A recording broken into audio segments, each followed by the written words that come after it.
Disclaimer: everything in this video is opinion and subjective. Please do not come hating at me in the comments. Thank you. Hello everybody, it's me, your boy, Sam Doer, and today we're going to be talking about the Zelda franchise now. This usually isn't the type of stuff that I post, but I'm trying to revamp and just do some other stuff, and I've been meaning to talk about this for a long time.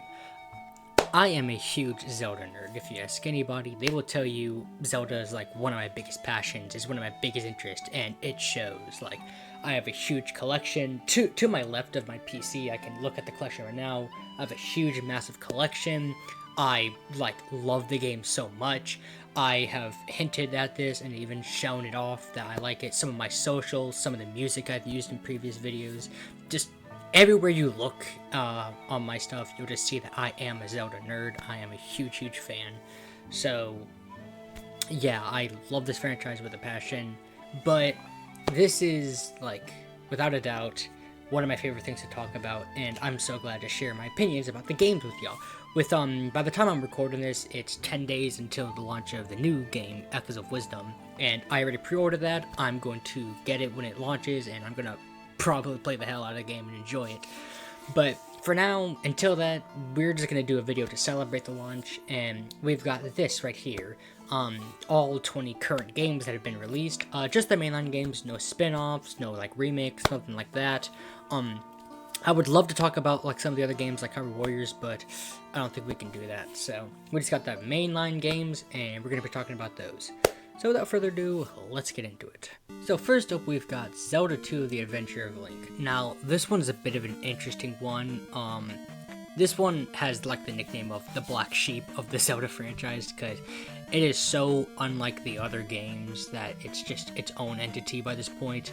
But I would say from my experience of Zelda 2, it's not a bad game. It's just it just doesn't, I don't want to say it doesn't fit the vibe, but it just doesn't, it doesn't hit the same like a lot of the other games. It is fun in its own way, but when comparing it to a bunch of the other games, it just doesn't hit the same.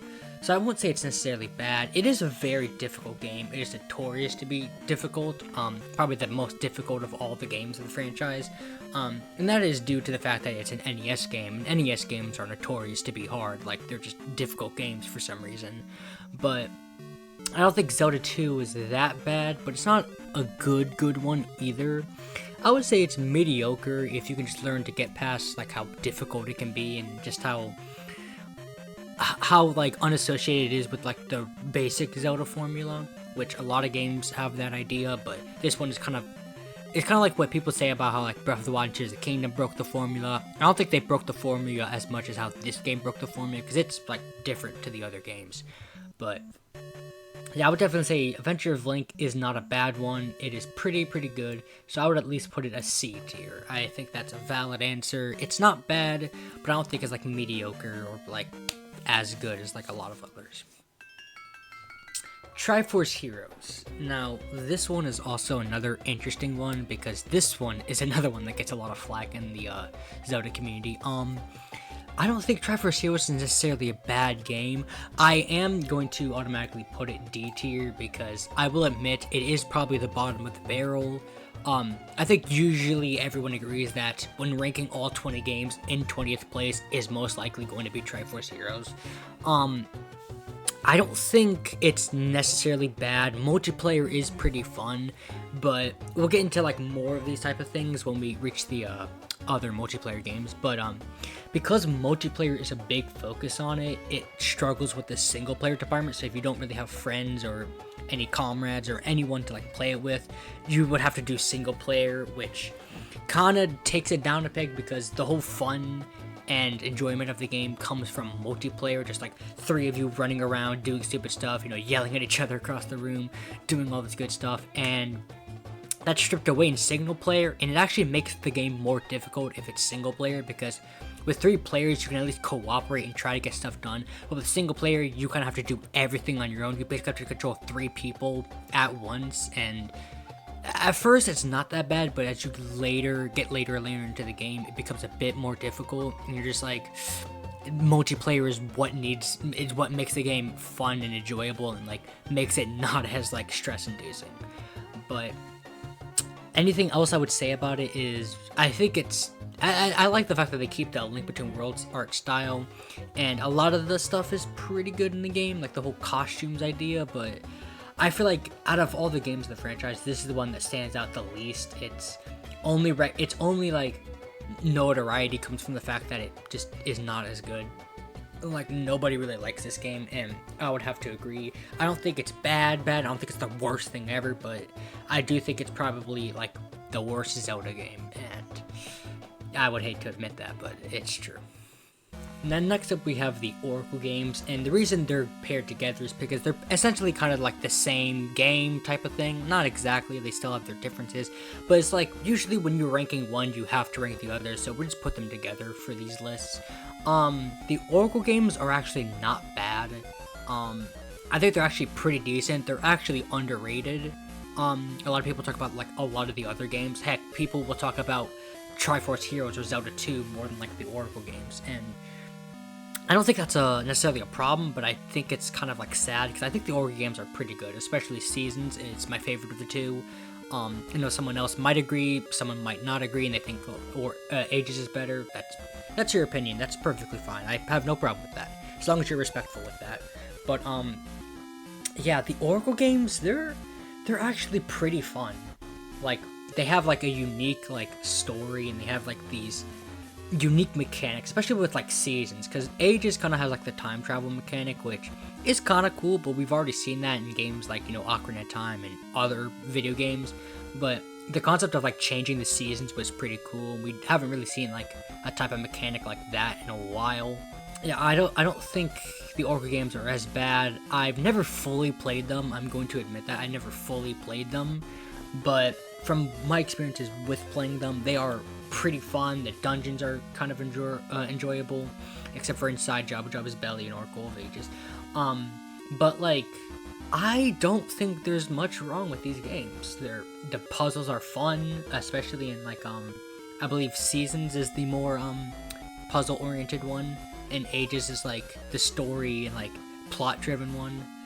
I think combat one. I don't get them confused off the top of my head, but yeah, the stories are pretty good. The villains are pretty good. I like it when Zelda breaks away from the convention of having Ganon be the villain like every time. I like games that have someone else be the villain, especially when that villain has like character to them, because like we'll get later down the list where some villains just don't have that much character to them, and that's kind of sad.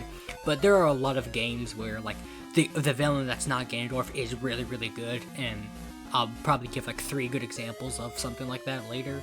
But yeah, the story is good, the plot's good, the characters are good. I just think the Oracle games are pretty good, so I would put them at least a B tier. They are fun, enjoyable, and you know, if you need something to play like when you're on a vacation or you're a trip down the road, just like if you have like a Game Boy or something like that, just pop in the Oracle games. They're pretty fun.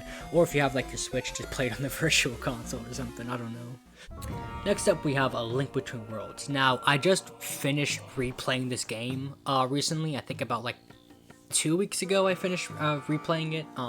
Because I have been on a quest to replay all the Zelda games, so I replayed this one again recently. Link Between Worlds is...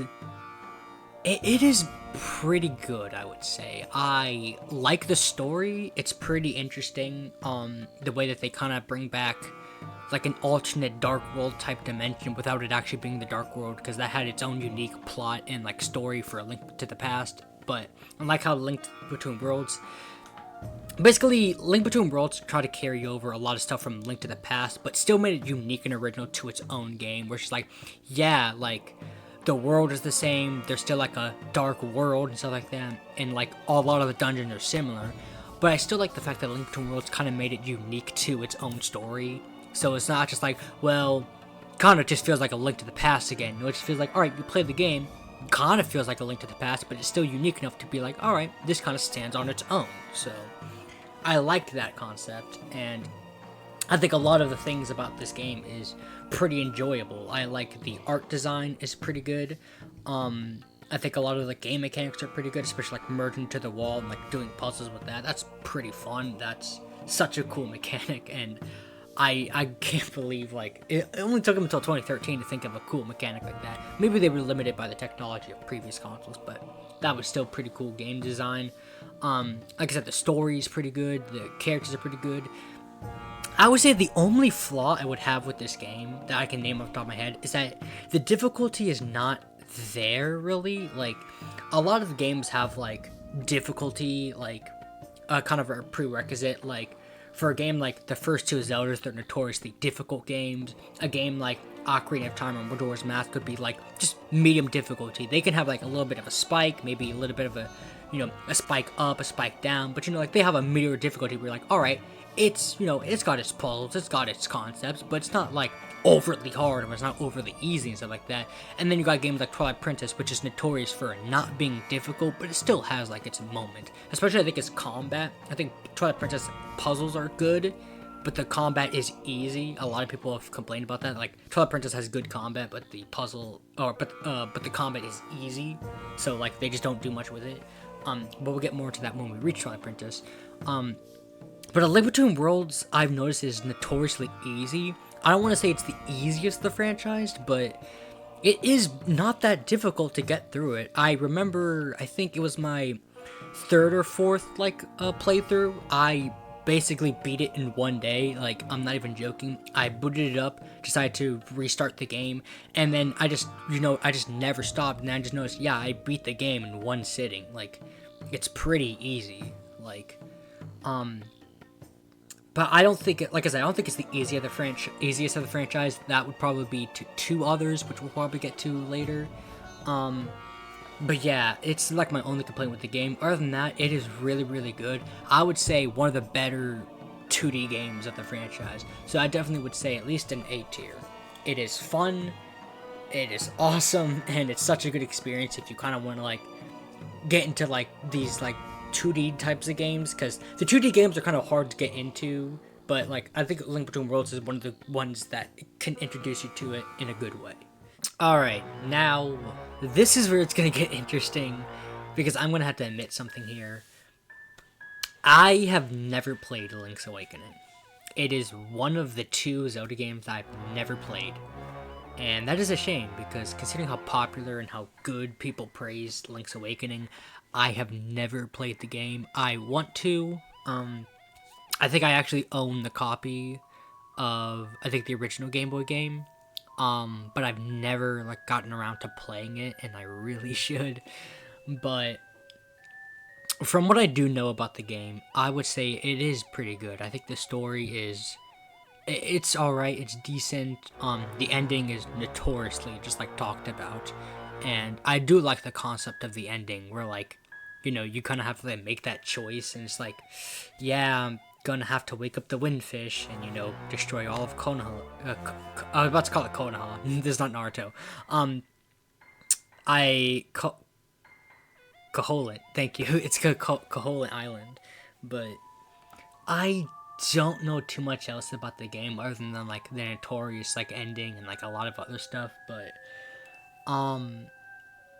I don't really want to rank it, because it's not fair to rank a game that I've never played, but I will just go off of what I do know and rank it off, like, the things I hear. I would say it is pretty good. I would at least put it A tier. I know a lot of people would probably hate me for that, but I think it's an A tier game, and I think it is definitely worth the play.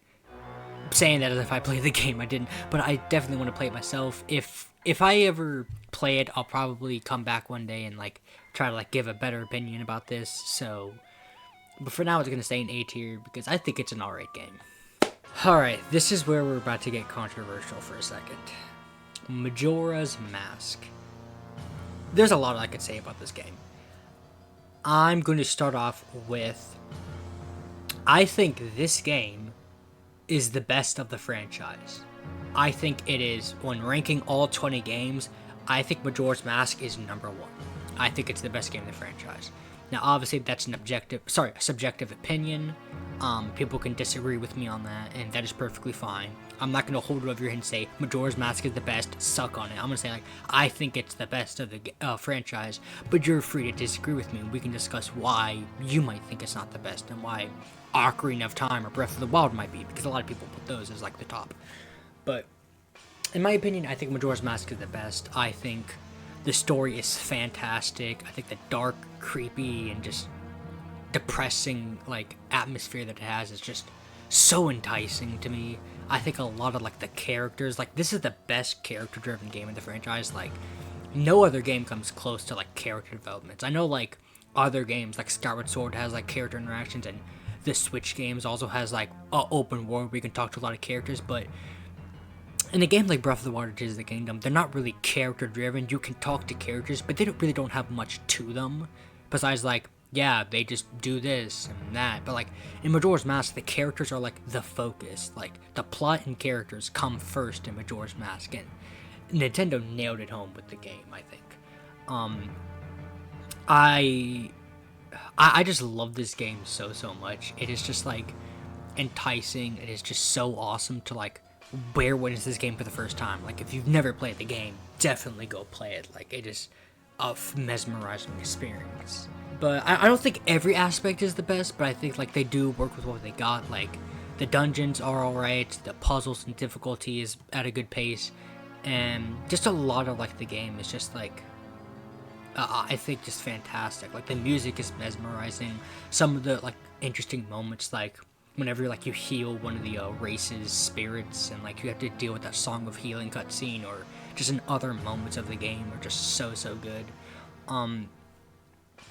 I think another character thing I want to say is that I like how they make these characters interesting, and you like want to engage, and like you want to like know more, and you want to like do like what the game is telling you to do. Like the thing is, games aren't very good at like telling you to do the objective. They say, here's the objective, do it. But a lot of games aren't good at like basically putting you in the mindset, yeah, do this task or something's gonna happen.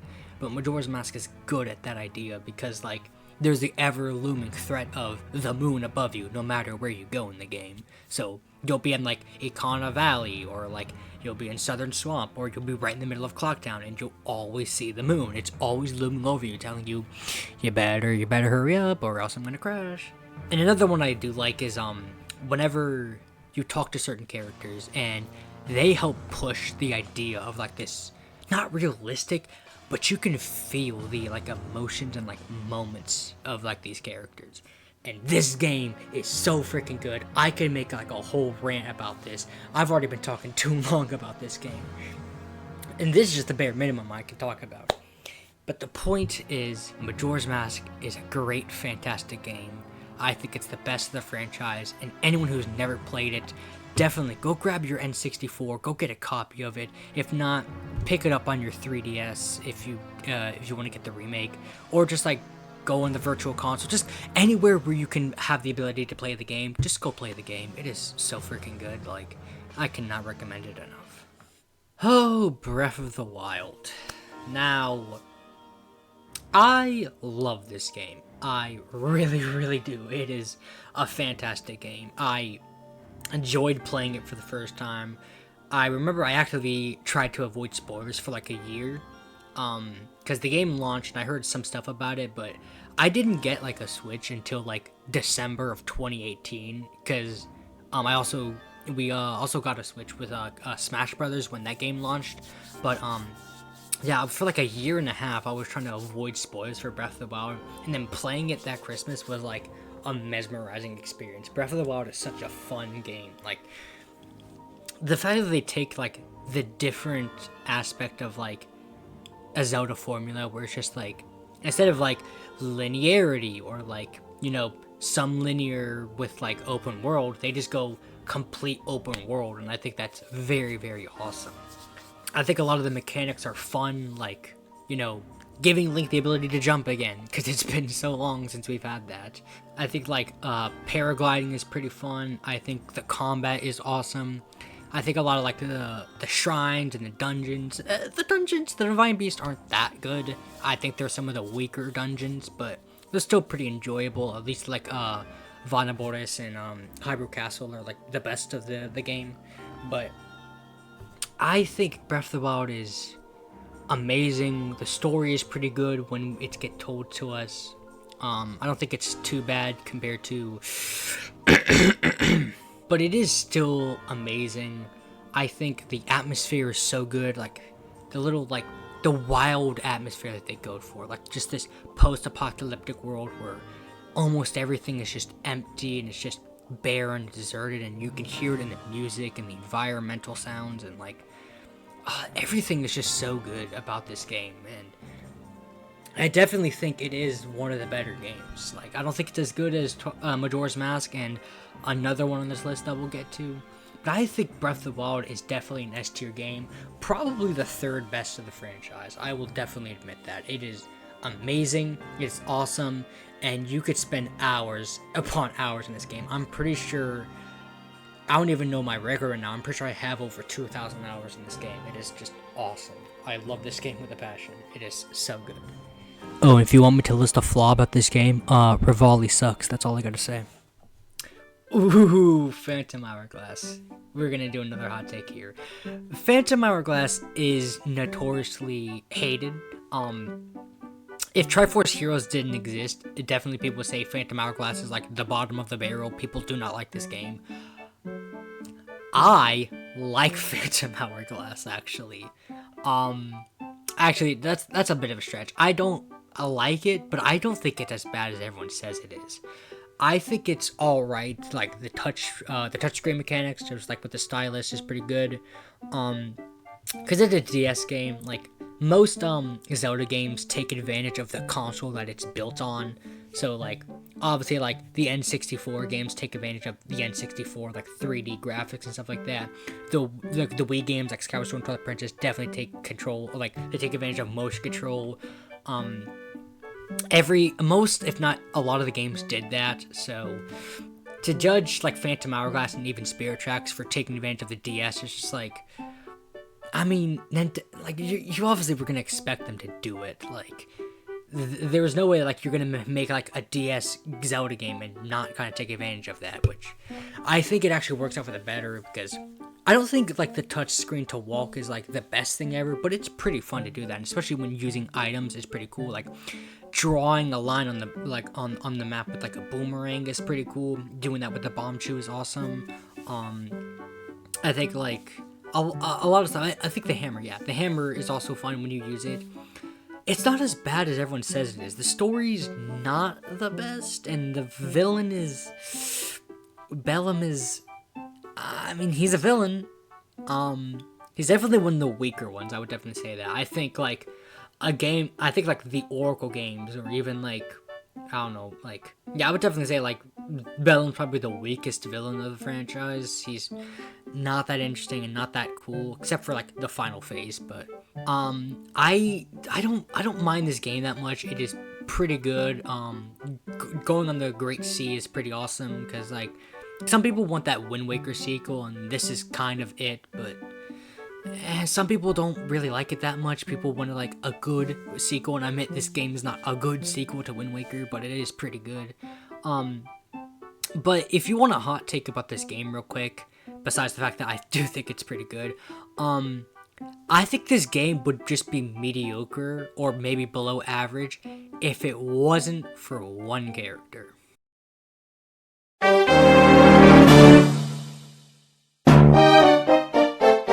Yeah, I think Linebeck hard carries this game. Linebeck is like the best. He's like one of the best characters of the entire franchise. Like, I do not care what anyone says. Linebeck is definitely really, really cool. People say, I like Midna, I like this character, I like this. I like Linebeck. Linebeck is freaking cool, man. He's just so awesome. He's like the best character to interact with. And I'm gonna give you another hot take. I think he's the best companion. People say Midna or Eslo or the King of River Lions. Nah, I think Linebeck's the best companion of the franchise, and you can bite me on that. But in conclusion, I think Phantom Hourglass is not bad. It's pretty fun. It's pretty enjoyable. I would definitely say at least a C tier, like above Adventure of Link. Definitely. So next up we got Zelda 1. Now, Zelda 1, this is a bit of an interesting one, because I think the first Zelda game is definitely iconic as hell, and I think it is a pretty good, like, introduction, and it's just a great game overall. I don't think it's gonna be that high, though, because, like I said, I admit, it's a good introduction, it's iconic as hell, the music is good, you know, for being 8-bit. But I don't think every aspect about it is good. Like, the dungeons don't really have much to them besides different colors and, like, kind of different layouts. The bosses, some of them are iconic, but they're not like, standout bosses that everyone cares about, whereas later in the franchise we get some cool bosses. And it does have the difficulty spike, not difficulty spike, but it has a notoriously hard difficulty, because it's an NES game. Not as difficult as Zelda 2, but it is still pretty difficult. I don't necessarily think it's going to rank high. I think people only rank it high due to, like, iconicness and how nostalgic and how good they are, so most people would rate it high. I don't think it goes that high. I would say probably like a B or C tier. I kind of want to put it C tier, but I don't think it's that. I kind of want to put it B tier because it is pretty good, but I don't know if it deserves a B tier. I kind of want to put it C,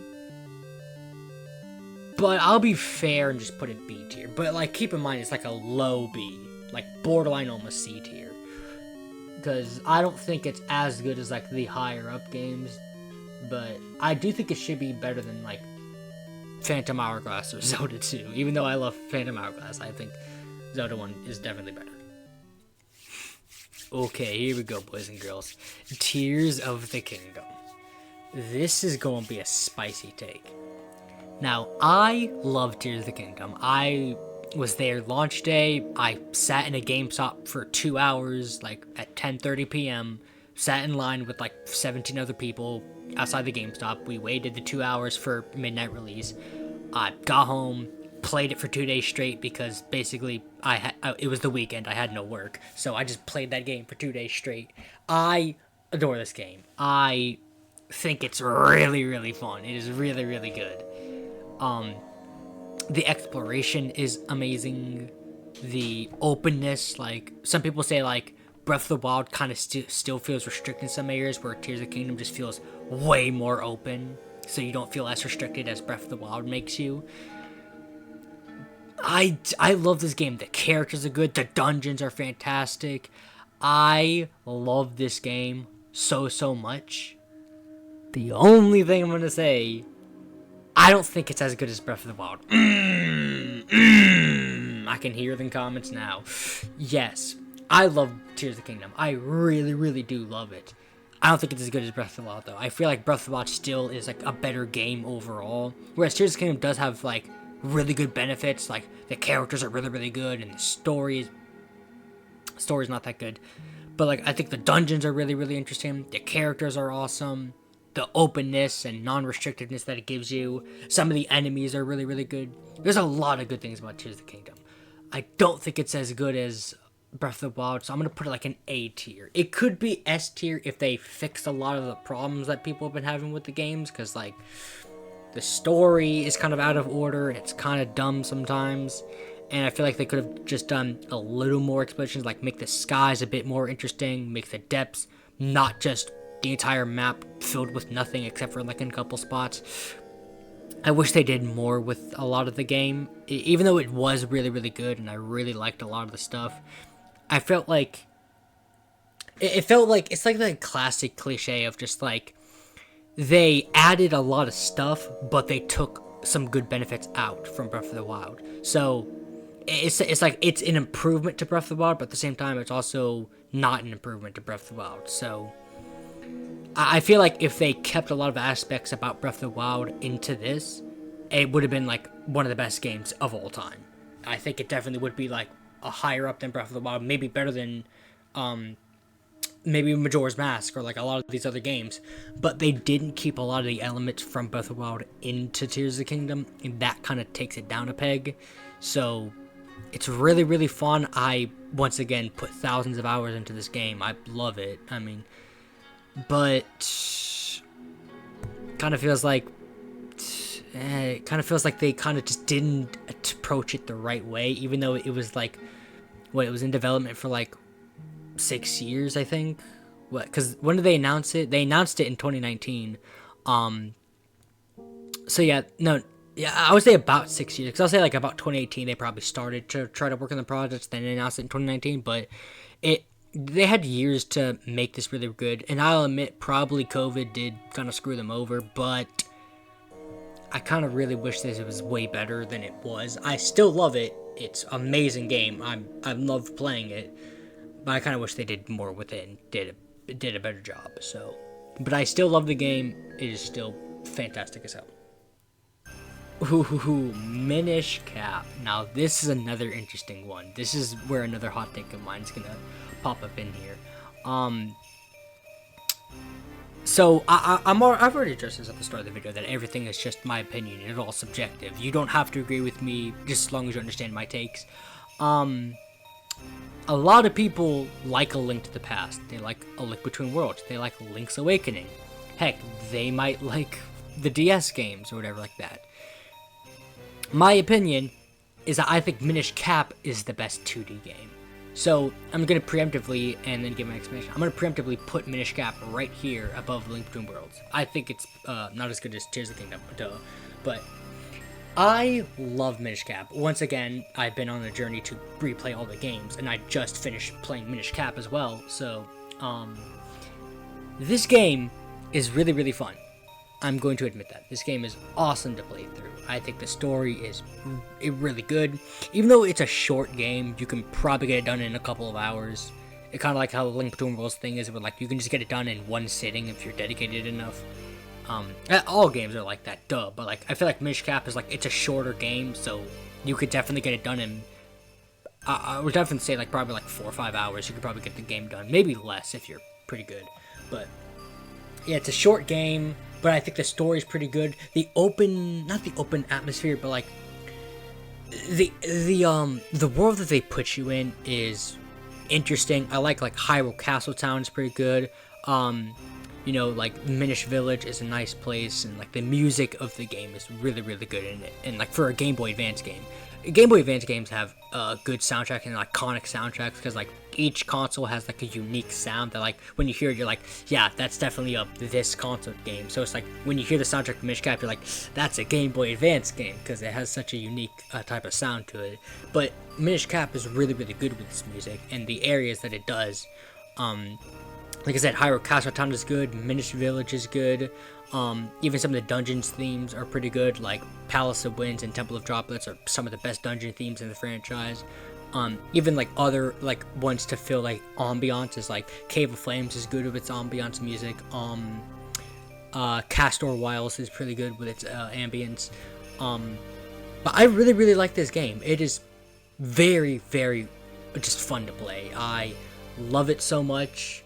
I love Eslo as the companion. I love the characters. I love the little relationship that we get between Link and Zelda, which we'll talk about a Zelda-Link relationship in a minute, because y'all see what's next. But I really, really, really like Minish Cap. I have fun with it every time I play it, and it's just always a joy to like go back into this world of this little Hyrule and just engage with all these cool stuff. Also, for a fun fact for anyone who wants to know, I primarily got into the Zelda franchise back in like 2016. I knew of the franchise before, but it wasn't until 2016 that I really got into the Zelda franchise, due to another game on this list that we'll get to. But the very first interaction, or the very first time I ever played a Zelda game, for anyone who doesn't know, is actually 2013. I played Minish Cap on an emulator on like an old phone I had. So I didn't know anything about Zelda games. I didn't know anything about some video games. I did play a lot of video games back in the day, mainly like Donkey Kong Country and like some Mario on my Wii and like a bunch of other games. But when I played Minish Cap for the first time in 2013, it was an interesting experience. I didn't understand much of what was going on, but I didn't fully play it. I didn't complete the game or do anything like that until like many years down the line. I think like 2017 or 2018, I replayed the game, and then I beat it, and I was like, this game was fucking good. Like, I love this game. And then it just became my favorite 2D game of the franchise. And then I obviously played a lot more games, especially the 2D ones, but none of them ever captured the same feel that Minish Cap gave me. So there's a fun fact for y'all, for anyone who wants to know that. Next up, we got Spirit Tracks. Oh boy. This is another hot take. So, like I said with Phantom Hourglass, the DS games are notoriously hated upon. They're always ranked low in the list. Some people do try to give Spirit Tracks. Like I've seen like a lot of YouTube videos within the past couple years. People try to praise Spirit Tracks now because back in the day, people used to hate Spirit Tracks. Like they would always get a chance to like shit on the game. And then like within like I would say like the past 2-3 years, I've seen a lot more people like go online and like make videos about like Spirit Tracks is an underrated masterpiece and that's really, really good. And I'm just like, y'all just realizing this now because Spirit Tracks is really, really good. First off, trains, like, come on, it's trains. The dynamic between Link and Zelda is really, really good. Like, this is the best Zelda and Link interaction of the whole franchise, if we obviously exclude like Skyward Sword and the Switch games, duh. But like, I feel like even like Skyward Sword maybe doesn't have like this level. I seriously think this is like definitely top 3 best Zelda Link interactions, and it's from a game that nobody really cares about. But the character interactions are really, really good. This game is a comedy. Like this game like kind of takes comedy as a precedent. So like unlike other games like Majora's Mask or Twilight Princess, which is more dark and serious and depressing, or like other games which don't really have vibes, they just have like a generic vibe, this game kind of takes comedy as a precedent, and it's really, really funny in some moments.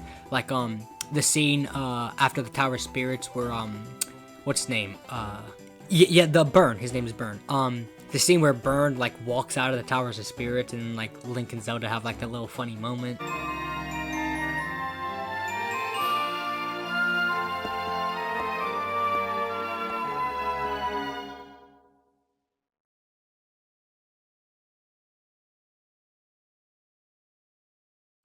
Or just like when you first visit the Tower of Spirits and then Ghost Zelda has like that funny interactions and all that stuff.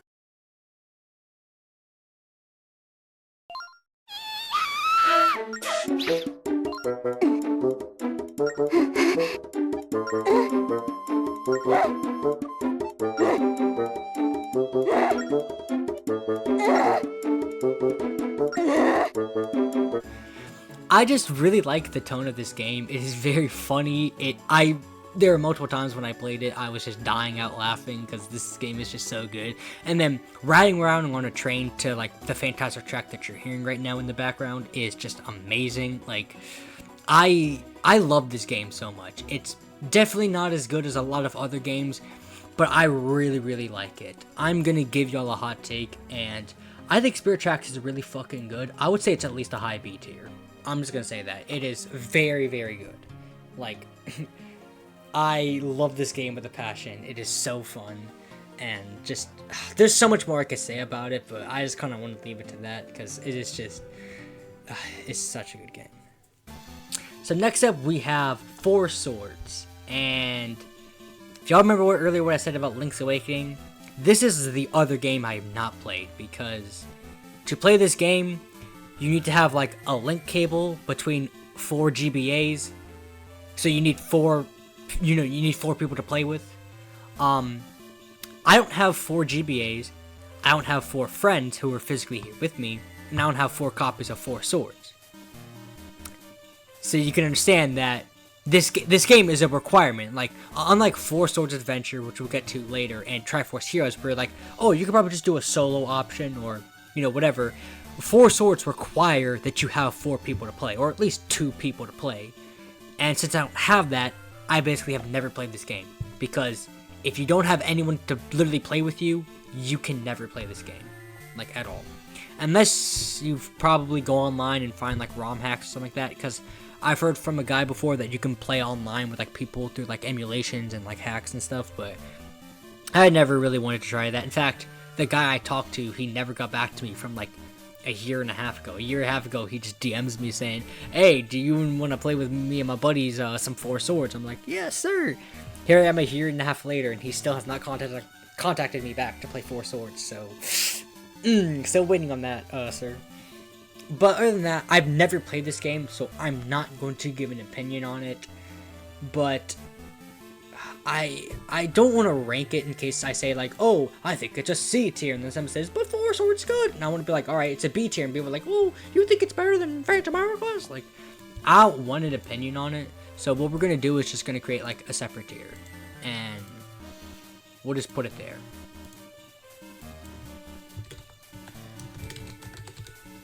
so I have not played Four Swords, and I basically don't know much about the game anyway. So unlike Link's Awakening, where someone says, why don't you put Link's Awakening down here? I know enough about Link's Awakening to at least try to give it a proper ranking. I basically don't know much about Four Swords, like, at all. Like, I haven't even seen footage of the game, so I cannot give you anything to, like, justify this game. So now, A Link to the Past. I have opinions that most of the general Zelda community would not agree with, and here's another one I'm going to say. A Link to the Past is good. I really enjoy the game. I just don't think it's that good. I enjoy it. It's alright. It's not that good, I'm going to say. So, I think it's fine for a 16-bit game on the SNES. It's fine. The music is really, really good. Brings in a lot of iconic tracks, you know, like Dark World theme, the Death Mountain and Lost Woods soundtrack, Kakariko Village, Great Fairy Fountains theme, Zelda's Lullaby. It brings in a lot of iconic tracks, and even one of my favorites, the Light World dungeon themes, one of my favorites. I love listening to that. Speaking of the dungeons are pretty good. Even the Dark World dungeons ones, even though they're not that special, but they're still pretty unique. Like Palace of Darkness, good. Skull Woods and Turtle Rock are a bunch of good ones. But other than that, like the story, I mean, it's just a story. Like, there's nothing really special about the story. It's not like a bad story, but it's not like an extraordinary story. It just has like a story that just works for the game. So yeah, there's that. And the characters are alright. The bosses are pretty good. I think it's kind of an overhyped game. I think it's just good at most. So if I were to rank it, I would say like it's a B tier. I would definitely say above like the Oracle games. But I don't think Link to the Past is as good as people make it out to be. But like I said, that's just my opinion. I could just never really understand why people like hype it up, but that's where I would put it, just like a B tier, and it's all right to me. Now, Four Swords Adventure. This one is an interesting one. This is another multiplayer game where it's more fun if you play with multiple people, but you could play it single player, and unlike Triforce Heroes, it actually works better. Not better. It actually works if you do single player. Where like in Triforce Heroes, it's kind of like boring and numb and difficult to do by yourself, but if you do single player in Four Swords Adventure, it's not that bad. It's manageable. You can do it. But Four Swords Adventure is it's all right. I don't think there's anything too special about it, but there's nothing too mediocre about it. It's just like it's a game that exists, and if you ever like, if you and your buddies are like Zelda nerds, and you ever feel like, you know, hanging out at your homie's house and like playing a Zelda game all together, you can boot up Four Swords Adventure and just have fun for a little while. But I mean, by itself as like a standalone Zelda game doesn't really do much. Like the story's actually pretty good, and bringing Vati back was not bringing back Vati, he was in Four Swords before, I know that, but like the bringing back Ganon at least, and like pitting him with Vati to do stuff is pretty cool. And I like the art style where like it kind of has like the whole GBA like look to it, but it's like for the GameCube, and I think it's pretty good. It has a pretty good art style and like design, and a lot of the graphics are not that bad. I like a lot of the like when the magic medallions go off, like those are pretty cool to me. But there's nothing really stand out about this game, but there's nothing that says, well, this game is meh. Like, you know, I think it's alright. I would say at least like a B tier. Is it below these games? Probably not. I'll say like right here maybe, because it's not a bad game. But there's nothing really stand out about it. It's just an average game, and that's alright, you know. Alright. We're gonna have another hot take here. I love Ocarina of Time. I do. I really, really do. It is fantastic. It is iconic as all hell, not just in Zelda, but just in video games in general. It has amazing not amazing graphics, obviously, because it's an N64 game, but the graphics were pretty good. The music is iconic as hell. It has a lot of great tracks to it. I could be all day if I named iconic tracks just from Ocarina of Time, but the characters are pretty good. The story is amazing. The introduction of Ganondorf is just awesome. There's a lot of good stuff about this game. Now, you might be wondering, Sam, you're saying a lot of good things about the game. Where are you going with this? You said this was going to be, like, controversial or something. Ocarina of Time is overrated as hell. Like, what I said about Link to the Past doesn't really compare to Ocarina of Time. I think Ocarina of Time is the most overrated of the franchise. Like, people overhype it and overrate it to extremes. Like, people to this day still consider Ocarina of Time one of the best video games of all time. And I'm just like, when you have other games of the franchise, I don't think Ocarina of Time is the best video game of all time anymore. Like, I think there's a bunch of other games that are better. I'm not gonna lie. I do really, really love Ocarina of Time, but it's not as good as people say it is. So, I'm just gonna be honest with that. I love the game. I really, really do. I know this is like a contradicting statement, but like, I do love the game. I really, really do. But my opinion just says it's not that good, so I'll at least put it top of A tier. Because it is really, really fun to play. I will admit that. But it's not that good compared to anything that I would put in S tier. Speaking of which, let's move on to the next game, Wind Waker, which I'm immediately putting in S tier, because Wind Waker is fantastic as hell. In fact, so you know how I've said I was on a journey to like replay all the Zelda games, and I like replayed Minish Cap and Link Between Worlds recently? Yeah, I've been replaying Wind Waker for the past couple days. This game is really, really good. I'm going to say that right now. I think the music is pretty awesome. The graphics, the cartoony graphics, even for like a 2003 game, it is really, really good graphics. I think Wind Waker's graphics hold up to this day. The HD remake kind of does better with a little bit of lighting and shading and stuff, but I still think like the original GameCube had like good graphics. But like the music is good, the characters are interesting, just sailing around, exploring all the different islands is just awesome. I think Ganondorf is like at his best here. Like I usually don't talk a lot about a lot of details about these games, but like Ganondorf is an iconic villain and he has like really good appearances throughout the franchise, but Wind Waker is definitely his best appearance. His character is so good in this game, and just like everything about this game is just so fantastic to me. I went for so long without playing it. It wasn't until actually about a year ago, by the time I recorded this, about a year ago, like last like August, was when I first played Wind Waker for the first time, and I enjoyed the living hell out of it. It is so good. I was like, every day from work, every day when I got home from work, I would just boot up the Wii and just start playing the game, because I just could not get enough of it. It was just so awesome. It does have kind of some flaws, like the Triforce quest is annoying, everyone agrees with that, and like there were some kind of iffy things here and there, but like especially like when you don't have Ballad of the Gales yet and you have to sail everywhere, that is kind of annoying. Even though sailing is pretty fun, after like a while you kind of get tired of that, so like once you get Ballad of the Gales, you're happy like traveling the ocean now. But it is still a fantastic game, I would admit that. And I definitely think it's like one of the better games. It's definitely in one of my favorites, and I think it is really, really fun, and it deserves the S tier because I don't know why it would deserve S tier.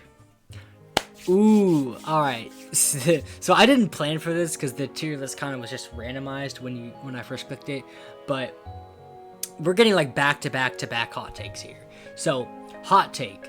I really, really love Twilight Princess. So, before we get into, like, talking about the game, let's just do another fun fact, because I like these fun facts. So, Twilight Princess is the first major game that got me into the franchise. Like, I played Minish Cap once before, and I kind of dabbled in some other Zelda stuff, because I check out upstairs stuff. But, back in, like, 2016, for Christmas, my brother got me Twilight Princess for the Wii, and I was so happy about that. And then I played it, and I was really, really hooked. And then ever since then, I just kept checking more. And then I got into more Zelda games, and I just kept consuming content. And here I am in 2024. I'm still like an absolute fan, and I have this game to thank for it. So, I love Twilight Princess. It is an amazing game. I think it kind of gets a bad rap sometimes, and people still praise it good enough. But I feel like it could be given more attention, because I think Twilight Princess is fantastic. I think the art style, the realistic art style, is a bit of a controversy. I mean, so was the Wind Waker art style, but then people got attached to that. So I think getting attached to the realistic art style is fine. But I think the graphics, like the art style, is pretty good. I like a lot of things about this game. Like, the music is very iconic. It's actually one of my favorite OSTs in the entire franchise is Twilight Princess. I don't think it's the best, I don't think it's my favorite. It'd probably be like second or third of my favorites. But I love the soundtrack to this game. It is good. I love the characters in this game. The characters are really fun to interact with. The world isn't as like interesting and like what's the word, like attention grabbing like a lot of others are. Hyrule does kind of feel a bit mess sometimes if it's not in one of the primary locations, because like each center of Hyrule Field, like north, south, east, and west Hyrule Field, is not engaging. It's like mainly like the town locations are the engaging part. But I do love a lot of things. I love the Epona, like just running around with Epona, warping through pit with Midna, introduction to Midna, who's one of the best characters of the franchise. I think there's a lot of good things about this game, and the dungeons. This is a hot take. I know I've heard some people actually agree with this, but I've never heard anyone like actually keep addressing it. I think Twilight Princess has one of the best dungeon lineups of the franchise. Like, every single dungeon is good. Like, there's not a single bad one, like defined as a bad one. Like how Ocarina of Time has good dungeons, but then there's like inside Jabba Belly or Water Temple, or some people might not like Dodongo's Cavern, or like Wind Waker has good dungeons, but someone might not like, like Forest Haven or maybe Dragon's Cavern, which I don't know who would, but each game has like, oh yeah, it has that one bad dungeon, but Twilight Princess dungeon lineup is very good. Like, all of them I would consider good dungeons. None of them are bad. Even if you were ranking them and be like, oh yeah, the lower end ones, like, Goron Mines or Temple of Time, they're not bad. They're still enjoyable and like very fun to play through. So heck, I think Temple of Time is like the bottom of the list. Like, if you're ranking all the Twilight Princess dungeons, Temple of Time is like in last place, but Temple of Time is still really enjoyable. It has that fantastic dungeon lineup. The bosses are really great. I think like the main villain, Ganondorf and Zan, are like really great. I like these, like, I like the feel, ambiance, and I just like everything about Twilight Princess. It is such a good game, and I really wish I could like say more, but I don't really want to like kind of over spoil a lot of stuff, because I've already talked a lot about Majora's Mask, and I want to do that again here. But I think Twilight Princess is really good, and this is where another hot take comes in. I think Twilight Princess is the second best game of the franchise, so I'm gonna put it right here in S tier, below Majora's Mask, but above Breath of the Wild. I love Twilight Princess. I adore it so much, and I actually replayed this game recently. Before I started my Wind Waker gameplay again, I replayed Twilight Princess, and I was having fun with it. I cannot get enough of the game. It is so good, and not only do I think it's the second best, it's actually my second favorite Zelda game of all time. Mainly because I really enjoy the game just as it is, but also because if it's a bit biased because, it's the first Zelda game that really got me into the Zelda franchise. So obviously, the first game is always going to hold a special place in someone's heart, because like, for me, it might be Twilight Princess because, it got me into the whole franchise, but someone else might say, oh, it could be Tears of the Kingdom, or Wind Waker, or Ocarina, or Majora. It could be any of the games. It could be one of their favorites because it helped get them into the franchise, and that's perfectly fine. I don't think you should like be what's the word? I don't think you should be like not able to have that opinion, because I have opinions that are just for me, like one we're about to get to in a minute, but like, I think having Twilight Princess be one of my favorite games, or even Minish Cap be my favorite 2D game, That's an opinion that I hold, and you don't have to agree with it, just as long as you respect my opinion. Because I would respect yours. If you came out and said one of the DS games is your favorite 2D game, I'm fine with that. It doesn't really matter. You know, you enjoy what you enjoy, and that's fine.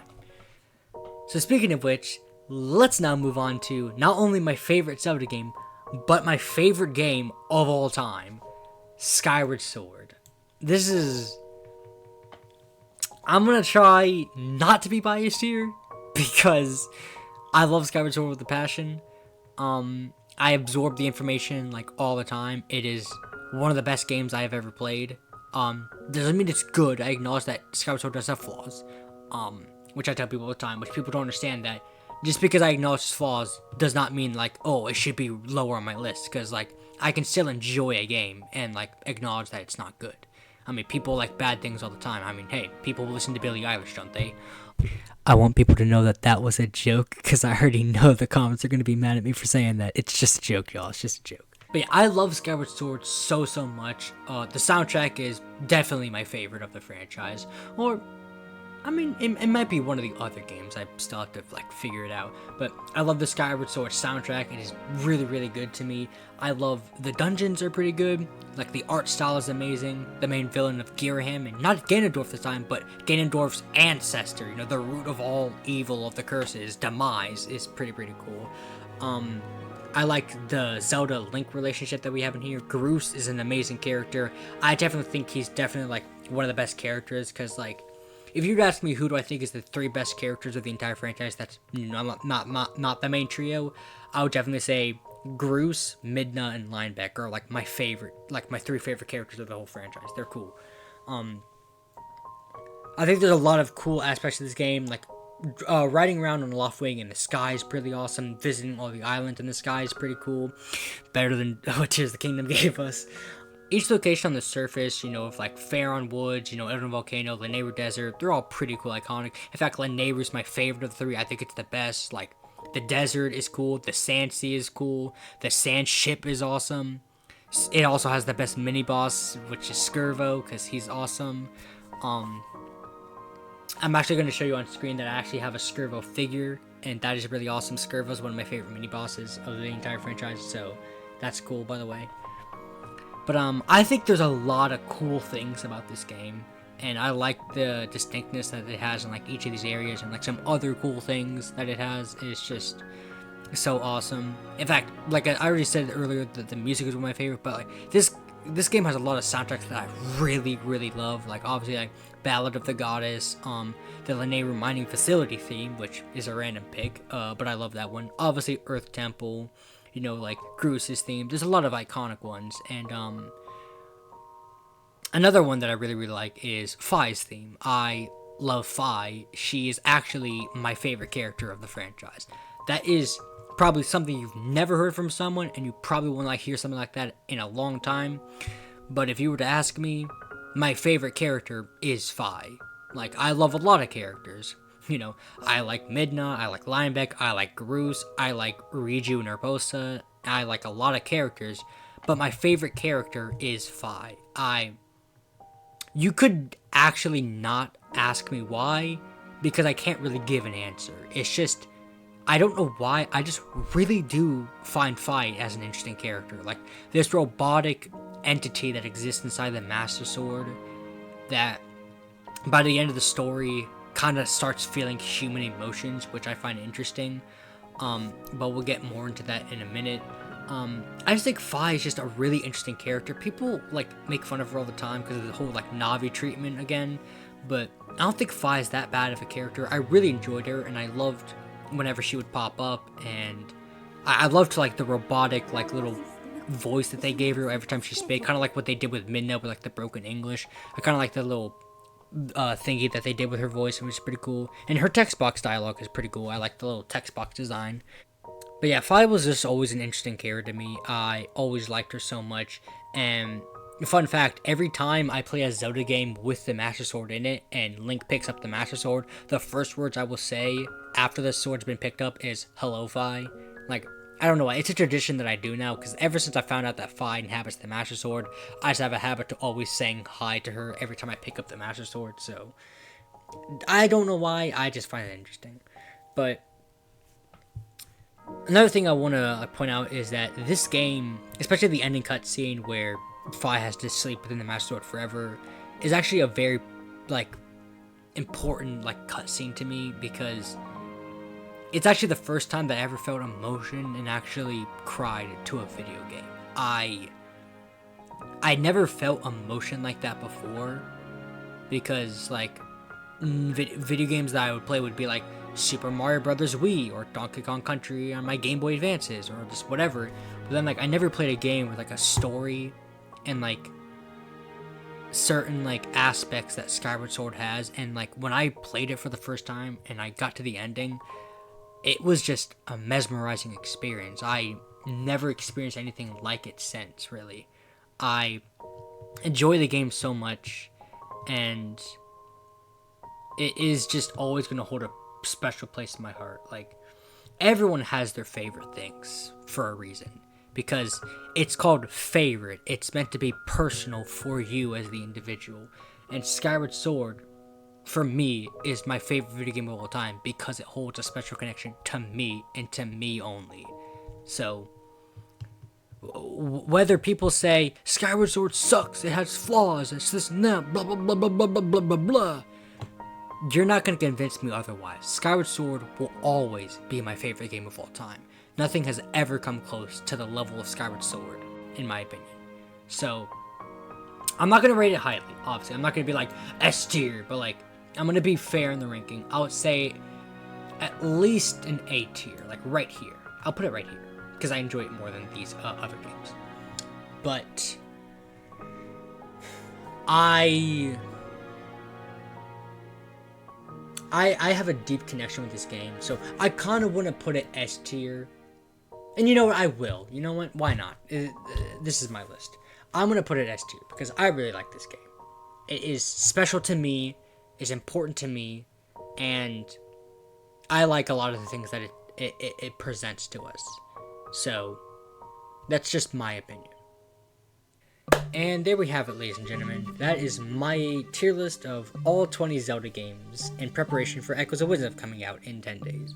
So, I hope you guys enjoyed this little video. I hope you guys are just, understanding of my opinions and of my list. And if you guys want to go into the comments and say, well, I disagree with this and blah blah blah, stuff like that, I'm fine with people disagreeing as long as you're calm, civil, and respectful about your opinions. In fact, I would love to see your guys' ranking, because we all have our unique opinions and views on these games. So if you want to drop what your how you would rank the 20 games, that's perfectly fine. I would love to interact and see how these people do their stuff. But this is my list. This is how I view all the games, and you don't have to see it the way I do. I mean, someone might agree with basically everything except for one placement, but it's whatever. It doesn't really matter. It's just opinions. It's just my own thoughts. I just wanted to share it. I hope you guys enjoyed this little video. I thought it was kind of fun to do and just talk about all these games. Maybe some of these games I might go more into depth into and make a whole review of how I feel about these games. Probably more of the S tier games, because those are the ones I would have to say the most about. But if you guys enjoyed this, please leave a like down below. And if you're new around here, please sure to subscribe. And I'll probably make more content like this for you guys, so you can be entertained. Like I said, if you want to discuss anything about this video, leave a comment down below. Or if you just want me to do anything else, like make a tier list on this thing or talk about this thing, I'm glad to read comments and make a video about anything. So that's been my tier list of the 20 games. I hope you guys enjoyed this, and until next time, my name is Sam Doer. Keep it chillin', y'all.